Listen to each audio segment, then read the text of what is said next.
Bu gaplarni ko'zingga qarab ayta olmasdim. Shuning uchun eshit. Men faqat senga uyimni tozalab, qornimni to'ydiradigan xizmatchi, ehtiyojlarimni qondiradigan vosita kerakligi uchun uylanmoqchi emasman. Bilasanmi? Seni 3 ta qolipga solib ko'rganman.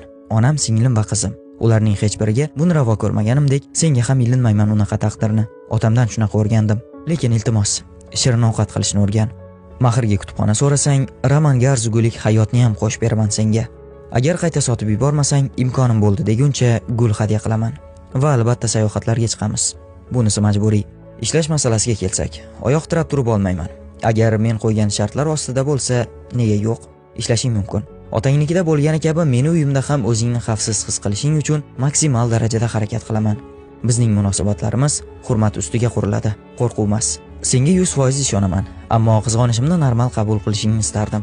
Chunki ikkimizga ham bog'liq bo'lmagan asoslar bor buning uchun. Qulog'ingga faqat yaxshi kunlar va'dasi bilan lag'mon osmayman. Yozilgani bo'ladi, lekin bu harakat qilmayman degani emas.